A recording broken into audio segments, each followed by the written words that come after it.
Hey guys, I am Rahul Chaudhary. आज मैं class 12th का chapter 4 change in profit sharing ratio की सीरीज़ को ही कंटिन्यू करूँगा। इससे पहले 3 वीडियोज़ में अब मैं आपको रिवैल्यूएशन अकाउंट तक बता चुका हूँ। आज हम फुल फ्लेज क्वेश्चंस की तरफ चलेंगे। फुल फ्लेज क्वेश्चन में हमें 3 चीज़ बनानी होती है।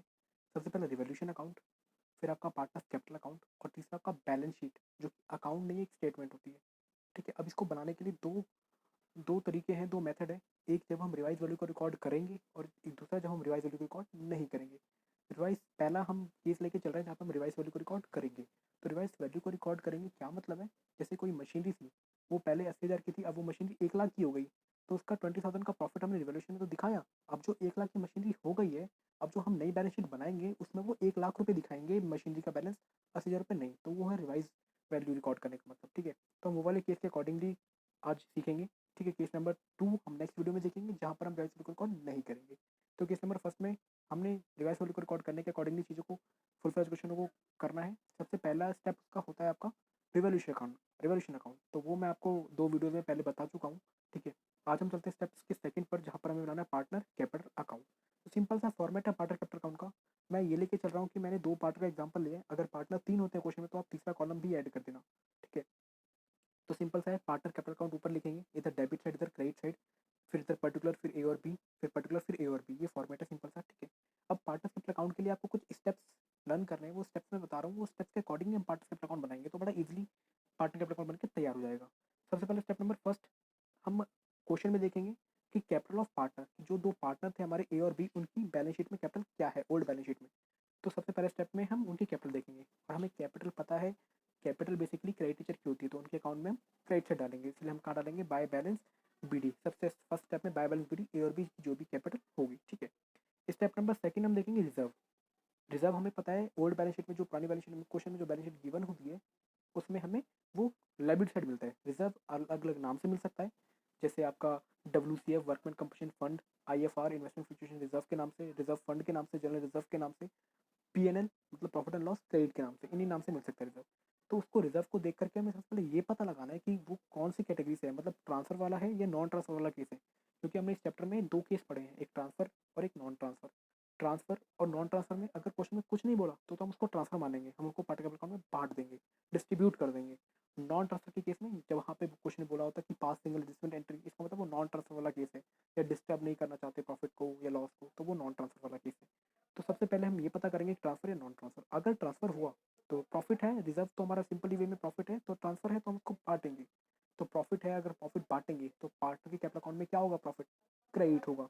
तो अगर बांटेंगे तो हमें पता है ओल्ड रेशियो में इसकी एंट्री होती है, profit account debit to old partner. तो ओल्ड पार्टनर के अकाउंट में बांटेंगे तो प्रॉफिट सिंपली उनके अकाउंट में क्रेडिट हो जाता है, इसलिए हम क्या लिखेंगे, और किस नाम से होगा, रिजर्व के नाम से, तो बाय रिजर्व ए और बी के अकाउंट में क्रेडिट कर दिया। ठीक है, और इनकेस अगर वो नॉन ट्रांसफर वाला केस हुआ तो उस केस में हम बांटते नहीं है, प्रॉफिट को एडजस्ट करते हैं। एडजस्ट करने की एंट्री क्या होती है, gaining partner capital account debit to sacrificing partner capital account. अब यहाँ पे 2 पार्टनर लिए मैंने, ए और बी। सपोज मैंने कहा ए गेन कर रहा है और बी सेक्रीफाइस कर रहा है, ये आप रेशियो सेक्रीफाइसिंग रेशियो के थ्रू निकालेंगे, पता लग जाएगा आपको कि गेन कौन कर रहा है और सेक्रीफाइस कौन कर रहा है। मैंने यहाँ पे एज्यूम कर लिया कि ए गेन कर रहा है और बी सेक्रीफाइस कर रहा है। तो अगर ए गेन कर रहा है तो एंट्री क्या होगी, A capital account debit to B capital account, और जो भी उनका अमाउंट आएगा आप एंट्री के अकॉर्डिंगली निकाल लेंगे। ठीक है, तो अगर ए डेबिट कर रहा है तो बेसिकली होगा क्या, ए का अकाउंट डेबिट होगा, लेकिन किस नाम से कर रहा है, बी के नाम से, इसलिए यहाँ पे क्या आएगा, टू बी कैपिटल। ठीक है, और फिर बी क्या कर रहा है, क्रेडिट कर रहा है किस नाम से, ए कैपिटल के नाम से, तो बाय ए कैपिटल। इस नाम से आपको लेजर पोस्टिंग करनी है। ठीक है, जो आप क्लास 11th में करते थे एंट्रीज को देख करके। ठीक है, स्टेप नंबर साइड में रिजर्व की ट्रीटमेंट। स्टेप नंबर 3 में फिर कोई लॉस, अब कोई लॉस जो है वो आपको बैलेंस शीट में असेट साइड मिलेगा।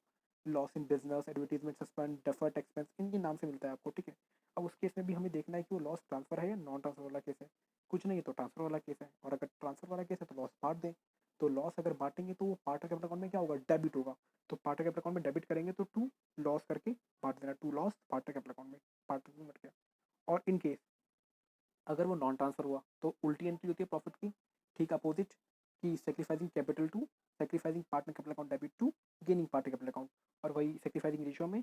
ठीक है, ट्रांसफर वाले में ओल्ड रेशियो में होती है और नॉन ट्रांसफर में सेक्रीफाइसिंग रेशियो में होती है।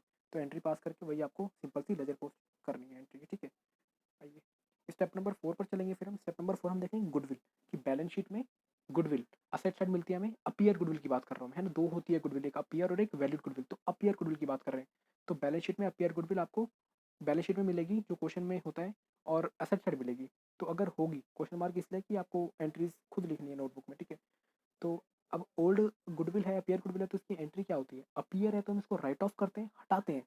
राइट ऑफ करने का मतलब गुडविल क्रेडिट होगा, राइट ऑफ हटा रहे हैं तो गुडविल तो क्रेडिट होगा। और डेबिट क्या होता है? Old partner, old partner account से डेबिट होता है और गुडविल हट जाती है। तो एंट्री सिंपल सी क्या होती है? All partner capital account debit to goodwill, old ratio में होती है। तो ओल्ड पार्टनर टू गुडविल होती है, हम यहाँ पे बना रहे हैं पार्टनर कैपिटल अकाउंट। तो एंट्री में ऑल पार्टनर टू गुडविल है, तो ऑल पार्टनर क्या है? पार्टनर अकाउंट तो डेबिट है ना, तो हमें केवल उससे मतलब है। तो अगर पार्टनर अकाउंट डेबिट है तो डेबिट साइड रिकॉर्ड हो गई, और किस नाम से? टू गुडविल के नाम से, ठीक है। तो यहाँ पे देखो हमने टू गुडविल के नाम से रिकॉर्ड कर दिया जो भी ओल्ड रेशियो में उनका डिस्ट्रीब्यूशन आएगा, ठीक है। ये स्टेप नंबर 4 है। तो स्टेप नंबर 5 से हम देखेंगे, जो स्टेप नंबर 1 में हमने रिवोल्यूशन अकाउंट बना था उससे हमारा प्रॉफिट आया या लॉस आया। अगर प्रॉफिट आया तो पार्टनर कैपिटल अकाउंट के क्रेडिट साइड रिकॉर्ड कर देंगे बाय रिवोल्यूशन करके, और अगर लॉस आया तो हम, ठीक है, तो हम रिवोल्यूशन अकाउंट का प्रॉफिट या लॉस देखेंगे। तो अगर रिवोल्यूशन अकाउंट का प्रॉफिट हुआ तो हम उसको क्रेडिट साइड बांट देंगे पार्टनर कैपिटल अकाउंट के बाय रिवोल्यूशन करके, और रिवोल्यूशन का प्रॉफिट ओल्ड रेशियो में डिस्ट्रीब्यूट होता है। और अगर लॉस हुआ तो उसके अकाउंट में डेबिट साइड डिस्ट्रीब्यूट हो जाता है, ठीक है। जैसे कि मैं आपको दिखा देता हूँ। देखिए, अगर रिवोल्यूशन का प्रॉफिट हुआ तो उनके अकाउंट में क्रेडिट मतलब बाय रिवोल्यूशन करके, और अगर लॉस हुआ तो उनके अकाउंट में डेबिट टू रिवोल्यूशन करके, ठीक है, ओल्ड रेशियो में बढ़ जाता है, ठीक है। Step number step number basically 6 में क्या होता है कि हम गुडविल वैल्यूड देखते हैं। फिर गुडविल वैल्यूड जो करंट ईयर की गुडविल होती है, तो करंट ईयर की गुडविल को हम एडजस्ट करते हैं, ठीक है। तो उसकी एडजस्टमेंट की एंट्री क्या होती है? Gaining partner capital account debit to sacrificing partner capital account. तो यहाँ पे जिनका जो भी शेयर आएगा उनसे करंट की गुडविल की मल्टीप्लाई करके जो भी शेयर बनता है उसमें पोस्टिंग कर देना एंट्री में। और उसके बाद वही जो भी है एंट्री में जो भी गेन या सेक्रीफाइस कर रहा है उसके अकॉर्डिंगली एंट्री पास करके लेजर पोस्टिंग करनी है गुडविल वैल्यूड की, ठीक है। सिंपल सा काम है। 7th स्टेप आपके लिए यूजलेस है क्योंकि मैंने सभी एंट्रीज में जहाँ जहाँ गेनिंग और सेक्रीफाइस आता है उसकी इंडिविजुअल एंट्री आपको समझा दी, आप इंडिविजुअल एंट्री करते हुए चलना, ठीक है। तो ये आपके 6 से 7 स्टेप में आपका बेसिकली पार्टनर कैपिटल अकाउंट बनकर तैयार हो जाएगा, और फिर टोटलिंग करके बैलेंस सीडी निकालना है, चाहे वो यहाँ पर आए चाहे वो यहाँ पर आए, ठीक है। डेबिट साइड भी आ सकता है और क्रेडिट साइड भी आ सकता है, ठीक है। ये आपका पार्टनर कैपिटल अकाउंट बनकर तैयार। और ये जो भी बैलेंस सीडी आता है वो आपको नई वाली बैलेंस शीट में लायबिलिटी साइड रिकॉर्ड करना होता है, ठीक है। चलते हैं बैलेंस शीट। अब हम रिवाइज बैलेंस शीट बनाएंगे। तो रिवाइज बैलेंस शीट का मतलब क्या है? हम revise value of assets and liability को रिकॉर्ड करेंगे। अब असेट्स अगर 80,000 की थी तो वो 1 लाख की होगी तो 1 लाख रिकॉर्ड करेंगे। या क्रेडिटर 60 के थे अब वो 45 के हो गए तो 45 रिकॉर्ड करेंगे। रिवाइज जो हो गए रिवेल्यूएट करके जो आई है वैल्यू उसको रिकॉर्ड करेंगे, ठीक है। तो जैसे मशीनरी थी पहले ओल्ड बैलेंस शीट में 80,000, अब उसकी वैल्यू डेप्रिसिएशन लगने के बाद कम हो गई, तो जो भी कम हुई है वो यहाँ पे उसके अकॉर्डिंगली। बिल्डिंग थी अब अप्रिशिएट हो गई, जितने से अप्रिशिएट होने के बाद वो उसके अकॉर्डिंग रिकॉर्ड करेंगे। फिर डेटर था, डेटर में प्रोविजन लगा तो प्रोविजन कम होने के बाद इतनी एसेट्स की वैल्यू रहेगी तो वो रिकॉर्ड करेंगे, ठीक है। तो बेसिकली सबकी रिवाइज वैल्यू रिकॉर्ड करनी है। उसके बाद एक जो इंपॉर्टेंट है वो क्या है? Unrecorded assets. आपने रिवोल्यूशन अकाउंट बनाते टाइम अनरिकॉर्डेड असेट्स को रिकॉर्ड करा था प्रॉफिट मानते हुए कि हमारा अनरिकॉर्डेड असेट्स प्रॉफिट होता है, तो हमने रिवोल्यूशन अकाउंट में क्रेडिट साइड रिकॉर्ड करा। उसका एक और इफेक्ट कहाँ पर जाएगा? बैलेंस शीट में, क्योंकि अनरिकॉर्डेड असेट्स तब तक के लिए था, अब तो हम इस बैलेंस शीट में तो रिकॉर्ड करेंगे, तो इस बैलेंस शीट में रिकॉर्ड करेंगे तो वो असेट्स हैं तो अनरिकॉर्डेड असेट्स साइड आएगी। ऐसे ही ठीक यहाँ पे अनरिकॉर्डेड लायबिलिटी होती है तो अनरिकॉर्डेड लायबिलिटी भी रिकॉर्ड करी जाएगी यहाँ पे, ठीक है। और बाकी क्रेडिटर आउटस्टैंडिंग बिल जो भी आपकी लायबिलिटी साइड क्वेश्चन में गिवन होगा उनकी रिवैल्यूएट वैल्यू आप रिकॉर्ड करेंगे। और फिर यहाँ पे कैपिटल लिखे इनके पार्टनर की ए और बी की बैलेंस सीरीज जो भी आया था उनका, ठीक है। और इस हिसाब से बैलेंस शीट आपकी कंप्लीट और दोनों ही अमाउंट असेट्स और लायबिलिटी की टैली करेंगे, ठीक है।